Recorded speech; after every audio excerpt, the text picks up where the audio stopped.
laps in this 15-lap MotoMaster Formula 2000 race. Stefan Prun continues to lead as he has from lap 3. Best race, though, at the moment continues to be this three-way battle for second spot. Danny Campo closely followed by Richard Laporte and Claude Bourbonais. Campo, 28 years old, from Toronto, holding off Richard Laporte. In the opening laps of the race, Campo grabbed second place with what appeared to us an easy pass going into corner 2. We thought that was all over, but Richard Laporte has stayed right with him, and now Claude Bourbonais in car number 4 has caught those two. We've got a good three-way race going. Now that we're back to this war that is literally going on for second overall, Paul, and of course you can be determined they want to get after this leader, Stefan Prun, still out front. We have to point out again how important this race is to Richard Laporte. He has got to try to get a win here, at least second spot, as many points as he can. At the very least, second spot. Running in third as he is right now will do him no good whatsoever. It will only hand the championship to Stefan Prun.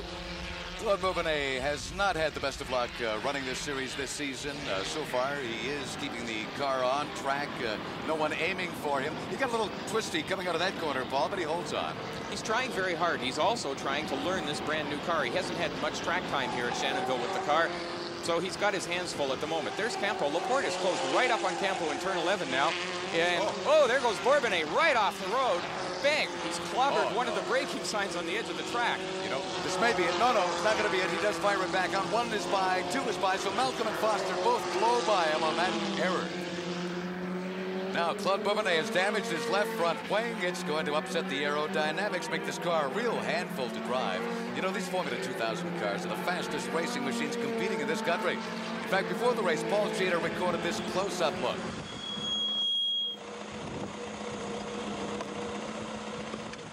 The Formula 2000 car is a car in its very basic format. It's built for nothing but speed or safety. It weighs barely 522 kilograms, including me in it. It's built of fiberglass and tubular steel. It puts out about 135 horsepower, and only the most basic things are inside it. It has a tachometer, no speedometer. It doesn't matter. You don't care to know how fast you're going. You just go as fast as you possibly can. There's an oil pressure gauge and an oil temperature gauge in it, a starter button, and a gear shift lever. That all contributes to a 135 horsepower car that will do better than 140 miles an hour. And now, Paul, we understand a little bit better what Claude Bourbonais is dealing with here as he attempts to bring this car with the damaged front wing back to pit row. No question he'll have to come in. He's got his hand up. He's heading towards the pits. That car's got to be a handful with the wing dragging like it is. I'm surprised the stewards haven't called him in before now, because the thing easily could have fallen off and caused an accident. Now, is that the kind of thing we can quickly fix, Paul, and he'll hope to get back into it, or do you think he's done? If he has another nose cone, but it's a brand new car, and I don't know if they have enough spares with them. There's Jack Arbus in the Minky's Renard Gym. He's not having a very good day either, running back in 20th place. Jack usually runs a lot higher. From his helmet camera now, you can get some feeling for the extreme vibration and the sensational speed that these cars deliver. That red car up ahead is driven by Len Campbell.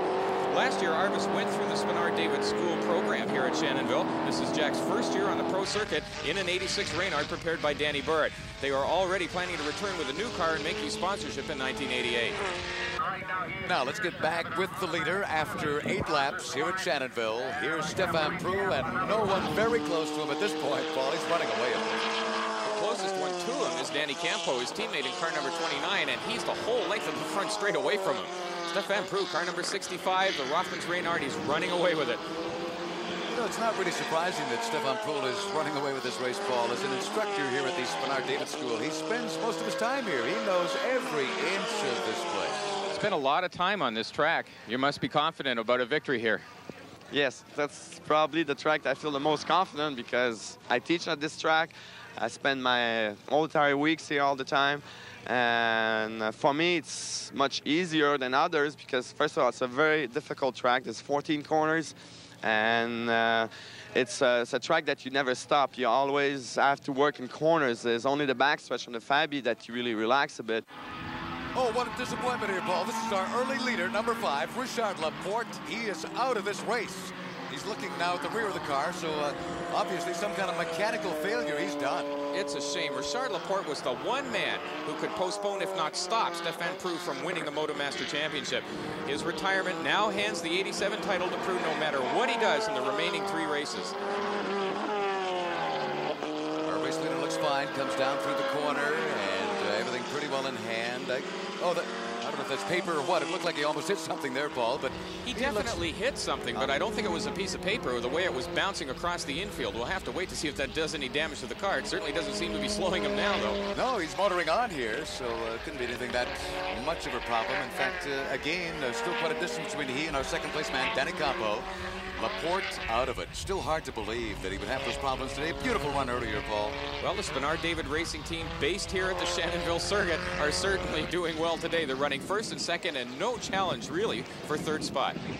That racing team has to be one of the winningest in Canada this year, Paul. They're racing and winning in this series, in the Players GM Series with Camaros and Firebirds, and also in the Rothmans Porsche Challenge Series. Now, just 3 laps left to go in this race. Stay with us when Wide World of Sports returns for the run to the checkered flag.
Welcome back to Shannonville. We have a little over 2 laps to go in this MotoMaster Formula 2000 race.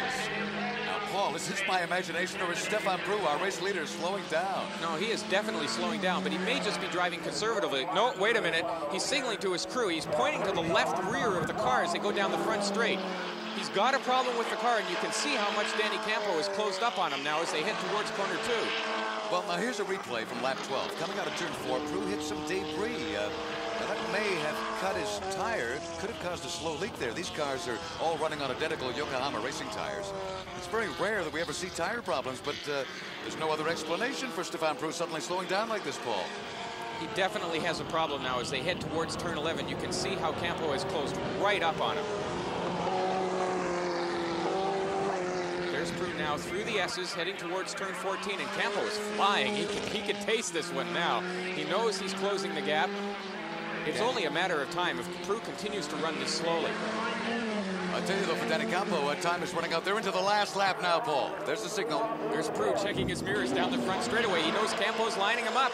Campo now in the draft. He pulls to the inside under braking at turn 2, and he does it easily. He just sailed past Stefan Prue. Stefan's not going to allow him to get away, however, but I think Prue knows that this race is lost anyhow. Danny Campo in car number 29 into corner 4, and he's lengthening that gap on Prue already. Isn't that a shame? The minute Danny flew by, of course, Stefan did his best to tuck in under him, try to hang on, but now it's very obvious, Paul, with Danny running away, that there are definite problems with our former race leader. Well, Prue watched that huge lead that he had just evaporate. Now he's got to be concerned about Brian Malcolm and Jeff Foster, who are running 3rd and 4th.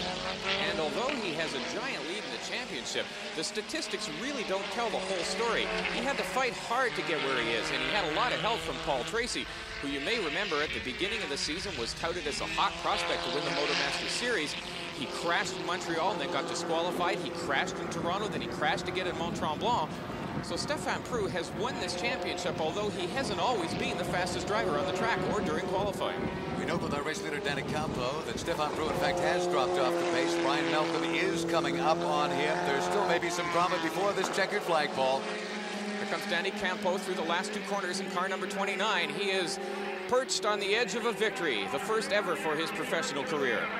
He should come out of the last corner here. He'll see the checkered flag in a moment. And, oh, look at this bobble. He almost aimed for the flag, in fact, Paul.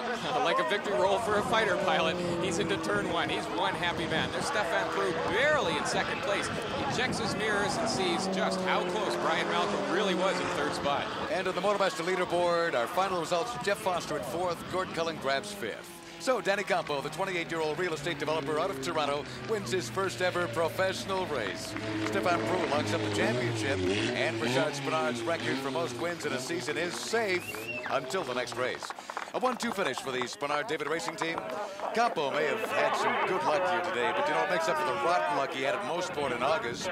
He was the driver then who led the whole race, only to be passed in the last lap. Paul Chaders with second place finisher Stefan Preux. When did you notice the left rear tire was going flat? Around 11 lap, I think, 11th or 12th lap. Really there, I started, holy smoke, what's happening? And I went soft on the sway bar. It didn't help it. So I saw my tire right away. I knew it was a flat tire. I knew it. Did you spend a lot of time looking in your rearview mirrors? A lot. I tell you, I was like, holy smoke, hold on, tire, hold on. I would have finished on the rim. I don't care. I would have finished a bloody race.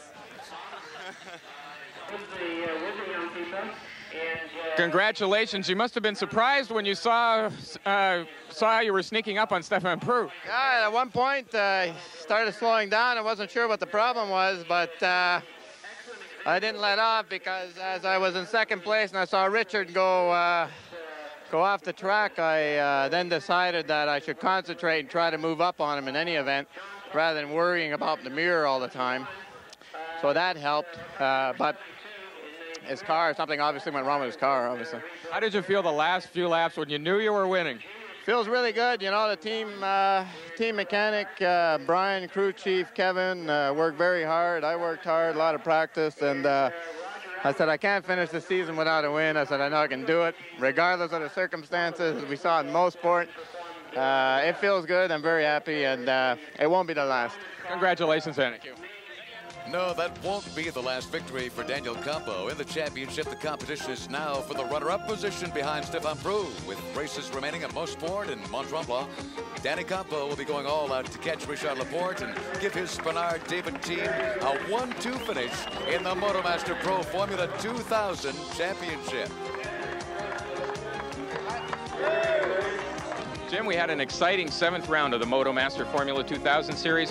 When Paul Tracy pulled out before this event, we thought it would belong to Stefan Preux, but as it turned out, Danny Campo came through and got his first victory. You know, it's a real delight to have a new face in that winner's platform for 1987 as well. Jim Paulson with Paul Shader from Shannonville on CTV's Wide World of Sports.